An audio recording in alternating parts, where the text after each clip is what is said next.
देहरादून स्थित मगध पौधा केंद्र ने बाजार में ब्रांडेड कंपनियों को चुनौती देने के लिए पूरी तरह ऑर्गेनिक और केमिकल मुक्त घरेलू उत्पाद तैयार किया है। उत्तराखंड सरकार स्थानीय उत्पादों को बढ़ावा देने के लिए लोकल फॉर वोकल और स्वदेशी अपनाओ अभियान के तहत लगातार प्रयास कर रही है और इसी के अंतर्गत केंद्र ने अरोमा फार्मिंग और उच्च गुणवत्ता वाले डोमेस्टिक उत्पादनों पर विशेष ध्यान दिया है। सुगंध पौधा केंद्र के निदेशक निपेंद्र चौहान ने अनादि टीवी से बताया कि केंद्र ने एरोमेटिक पौधों से निकाले गए एसेंशियल ऑयल का उपयोग कर घरेलू उपयोग के लिए पूरी तरह सुरक्षित प्रोडक्ट तैयार किया है। अक्सर बाजार में आप खुशनुमा प्रोडक्ट तो देखते होंगे, खास तौर से जो प्राइवेट कंपनियों के, लेकिन अब आज हम आपको रूबरू कराने जा रहे हैं सरकार के जो सघन पौधा केंद्र है उसके द्वारा निर्मित कुछ प्रोडक्ट को जल्द ही मार्केट में आने वाले हैं। क्या इन प्रोडक्ट की खासियत है, किस क्षेत्र के लिए बनाए गए हैं और किस तरह से इनका उपयोग होगा और इनकी कॉस्ट क्या होगी, इन तमाम पहलुओं को हम बातचीत करेंगे। जो सघन पौधा केंद्र के निदेशक हैं डॉक्टर निपेंद्र चौहान जी, और उनके साथ साथ जो उनकी साइंटिस्टों की टीम है हम उनसे भी जानकारी लेंगे। डॉक्टर साहब, पहले हम आपसे जानना चाहेंगे कि ये जो हम तमाम प्रोडक्ट यहाँ देख रहे हैं, ये पहले मैं अपने दर्शकों को दिखाना चाहूंगा कि ये अलग अलग प्रोडक्ट हैं। आप देख सकते हैं इनका उपयोग क्या है, क्या इनकी अहमियत है और किस क्षेत्र के लिए है ये, इनकी हम डिटेल आपको बताएंगे। जो निदेशक है डॉक्टर निपेंद्र चौहान, उनसे जान लेते हैं। डॉक्टर साहब, आपसे जानना चाहेंगे, हम देख रहे हैं तमाम प्रोडक्ट हैं, कितने प्रोडक्ट हैं, क्या इनकी खासियत है? देखिए, ऐसा है, ये जो प्रोडक्ट अभी आप देख रहे हैं ये हमारे सब एसेंशियल ऑयल बेस्ड है। एसेंशियल ऑयल बहुत पुराने टाइम से आप देखेंगे anti bacterial, anti fungal, anti viral, anti microbial activity रखते हैं। और ट्रेडिशनली हमारे जैसे यज्ञ के माध्यम से सुगंध उड़ाते थे, उससे ट्रीटमेंट करते थे, कई बार उनका अर्क निकाल के यूज करते थे। तो इसमें हुआ क्या कि जब हम स्टार्टिंग में ऐसा काम किए तो जो नॉन क्रॉप थी, लेमन ग्रास, गुलाब या गेंदा, उनको तो लोग जानते थे, उनका ऑयल तो वो ले लेते थे। तो यहाँ पे एरोमेटिक फ्लोरा, बहुत सारे हमारे प्लांट ऐसे हैं जो जंगली पौधों की तरह उगते हैं, उनकी खुशबू होती है उनमें, उनका इस्तेमाल नहीं पता नहीं पता। तो हमने ऑयल निकाल के कमर्शलाइज करने की कोशिश की, लेकिन वो नहीं हुआ क्योंकि उनका उपयोग पता नहीं था। तो फिर ये हुआ, हमने डिसाइड किया कि इनका पहले हम उपयोगिता देखें कि कहाँ यूज हो सकते हैं। तो इसकी बायोलॉजिकल एक्टिविटी देखी एक्सट्रैक्शन करके। बायोलॉजिकल एक्टिविटी के बाद जो जैसी एक्टिविटी थी उस पर बेस्ड हमने फिर प्रोडक्ट तैयार किए हैं। तो उन्हीं श्रृंखला में ये इस तरह के प्रोडक्ट हैं।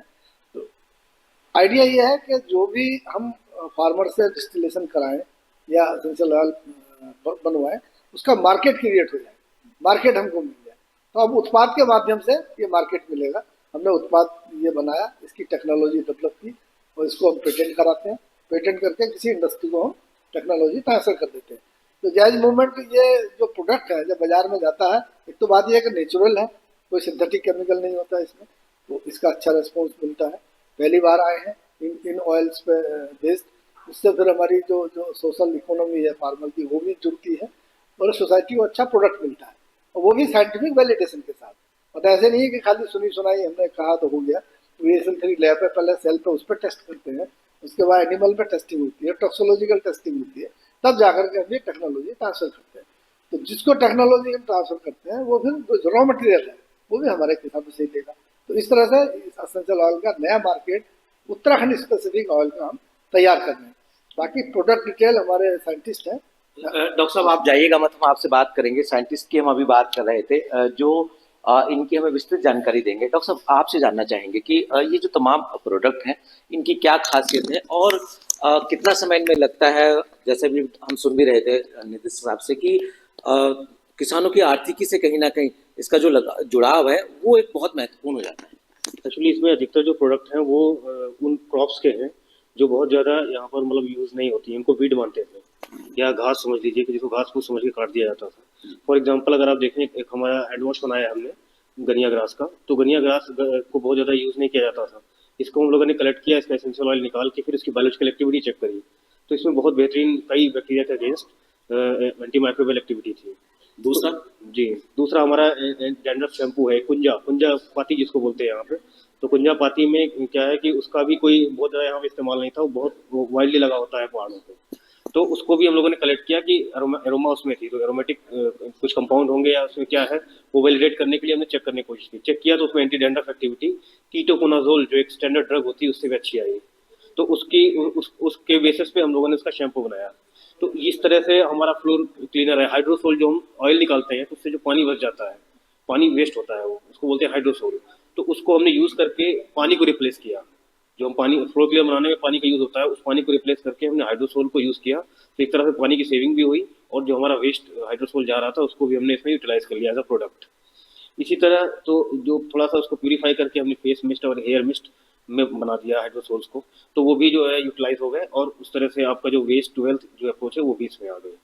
और भी कोई प्रोडक्ट है जिसको आप जिस पर अभी वर्क कर रहे हैं? हाँ, भी हमारे कई सारे प्रोजेक्ट पाइपलाइन में है। जैसे अभी हम लोग मेडिसिन में भी जा रहे हैं, एंटीडायबिटिक कैप्सूल है जो लोगों ने बनाया, उसकी इवोल्यूशन चल रही है और कुछ इस तरह के और प्रोडक्ट हैं। और डॉक्टर साहब आपसे हम ये जानना चाहेंगे, जैसा अभी बता भी रहे हैं कि एक नहीं बल्कि कई ऐसे प्रोडक्ट तैयार किए हैं जिनकी अपनी एक अहमियत है। अगर हम इनकी मार्केटिंग की बात करें या इनको किसानों की आर्थिकी से जोड़ने की बात करें तो उस दिशा में आप किस तरह से पहल कर रहे हैं? देखिए ऐसा है, एग्जाम्पल के तौर पे आप भी देखेंगे, एक तो अभी रिसेंटली तिमरू जो परफ्यूम हमने डेवलप किया, तो वो फार्मर से हम कल्टीवेट कराते हैं, सीड उनका लेते हैं और उस पर वो एसेंशियल ऑयल निकाल के वो परफ्यूम क्रिएट किया। वो हमने technology transfer house of Himalaya को कर दी, तो वो बेचने लगे हैं। तो जो प्रोडक्शन आएगा वो इस तरह से मार्केट होएगा। दूसरा एग्जाम्पल है भंगजीरे का, भंगीरा, उसे करीला भी कहते हैं। तो उसका ओमेगा 3 रिच कैप्सूल हमने डेवलप किया और वो technology Lausanne pharma company multinational, उसको हमने ट्रांसफर किए, तो उसका सीड वहाँ पे जाने लग गया है। तो इसी तरह से नई नई जो क्रॉप्स है, खासतौर से माउंटेन एरिया में जो हो सकती हैं वाइल्ड लाइफ के रहते हुए, कम पानी के रहते हुए, तो वो एक फसल का रूप धीरे धीरे अलग अलग क्लस्टर्स में लेने वाली है। बहुत बहुत शुक्रिया हमसे बातचीत करने के लिए। मैं अपने तमाम दर्शकों को दिखाना चाहूंगा कि जिस तरह से प्रोडक्ट है कुंजा, ये कहीं ना कहीं अपने आप में ही लोगों को आकर्षित करने वाला है। और जिस तरह से सघन पौधा केंद्र के निदेशक और उनकी जो पूरी वैज्ञानिकों की टीम है वो प्रयास कर रही है, वो उम्मीद ये करते हैं कि आने वाले समय में इनके जो प्रयास हैं ये कहीं ना कहीं सफल साबित होंगे और एक मील का पत्थर साबित होने वाले प्रयास होंगे। अपने कैमरा जोगिंदर के साथ सोनू सिंह, अनादि टीवी, देहरादून।